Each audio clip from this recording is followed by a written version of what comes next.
maka diskon transportasi ini sifatnya menyeluruh kepada seluruh modal transportasi.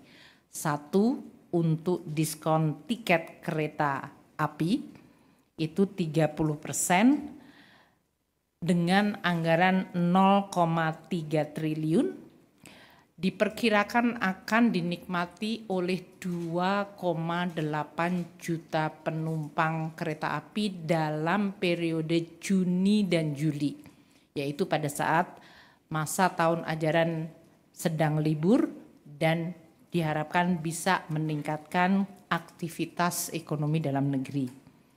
Yang kedua adalah tiket pesawat. Ini yang sudah kita lakukan pada saat Lebaran yang lalu, maka kita melakukan sekali lagi untuk tiket pesawat kelas ekonomi PPN ditanggung pemerintah 6%. Dengan demikian harga tiket pesawat kelas ekonomi diharapkan bisa sedikit menurun. Ini anggarannya sebesar 0,43 triliun rupiah.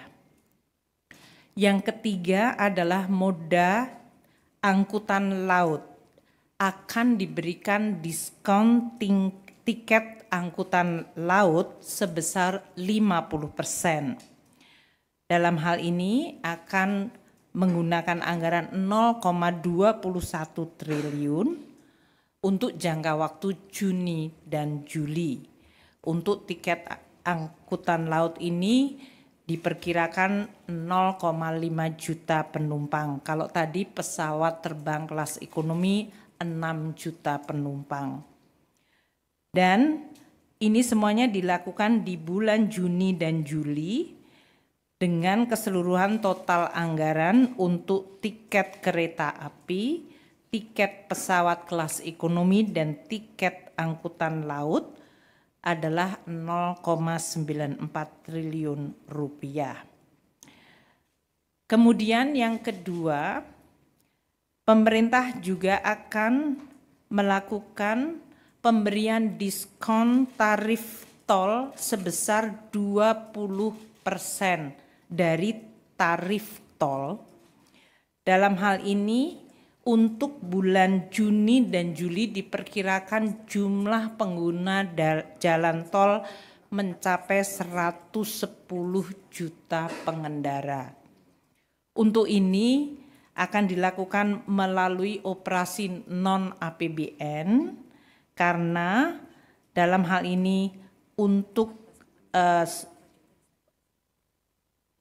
Kementerian PU akan melakukan atau sudah memberikan surat edaran kepada Badan Usaha Jalan Tol BUJT mengenai kebijakan diskon tarif tol tersebut. Yang ketiga adalah penebalan bantuan sosial. Pemerintah memerlukan untuk memberikan dukungan kepada kelompok paling rentan dan miskin. Nanti Pak Mensos dan Ibu Winnie dari BPS bisa menjelaskan mengenai targetnya.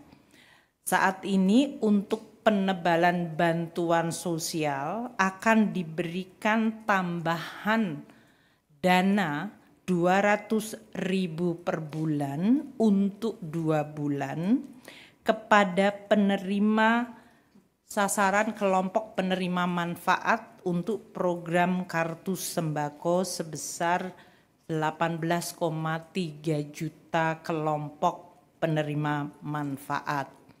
Target grupnya nanti akan disampaikan oleh Pak Menteri Sosial dan Ibu Winnie. Selain diberikan 200.000 per bulan untuk 2 bulan yang akan dibayarkan pada bulan Juni ini, mereka juga akan mendapatkan 10 kg beras, bantuan beras gratis untuk 2 bulan. Jadi akan dapat 20 kg beras. Dalam hal ini, total anggaran yang disediakan untuk pemberian tambahan kartu sembako dan bantuan pangan adalah sebesar 11,93 triliun rupiah. Pemerintah dalam hal ini Kementerian Sosial akan melaksanakan untuk tambahan kartu sembako yaitu 200.000 per bulan dibayarkan bulan Juni, sedangkan untuk bantuan pangan akan dilaksanakan dengan Bappenas dan Kementerian Pertanian.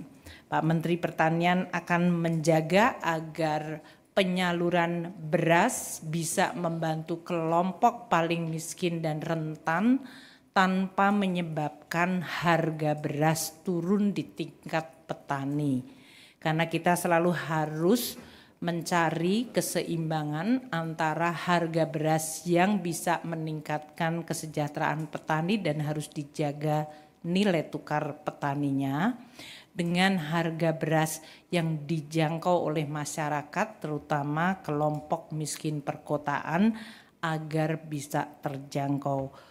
Oleh karena itu untuk bantuan pangan beras ini nanti Pak Menteri Pertanian yang akan menjelaskan baik melalui stabilisasi pasokan harga pangan atau melalui bantuan pangan yang akan ditetapkan pelaksanaannya di bulan Juni dan Juli tanpa mengganggu harga beras yang ada di tingkat petani.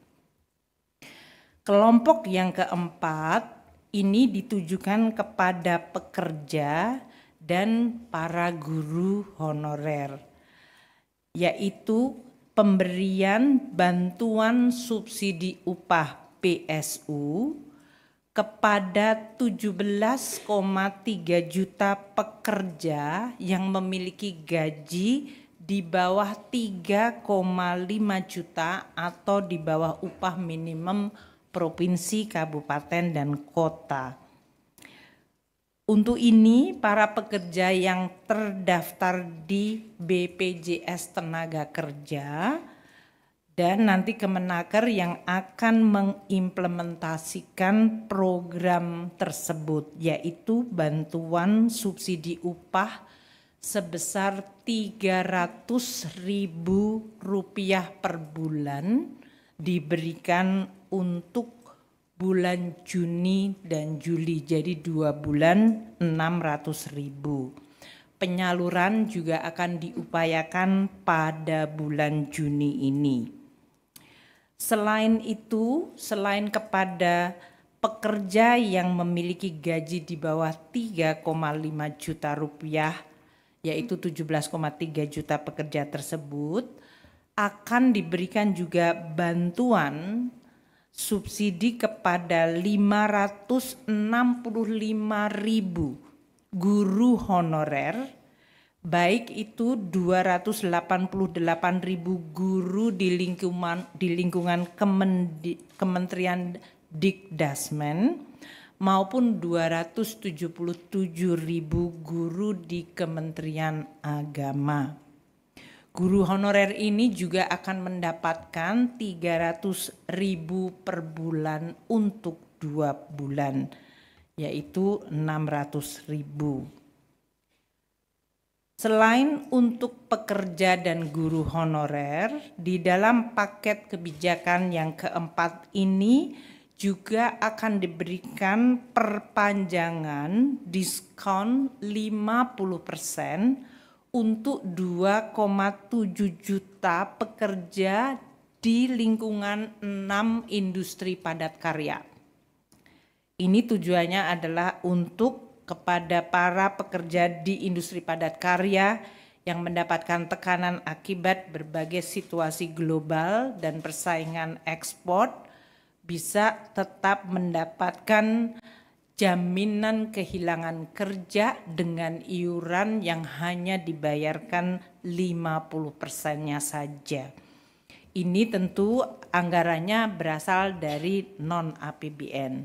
Sementara untuk subsidi upah dan untuk guru honorer akan disediakan anggaran dari APBN sebesar 10,72 triliun rupiah. Itu adalah kelompok stimulus paket yang keempat. Dan yang kelima yang menyangkut diskon iuran jaminan kehilangan kerja.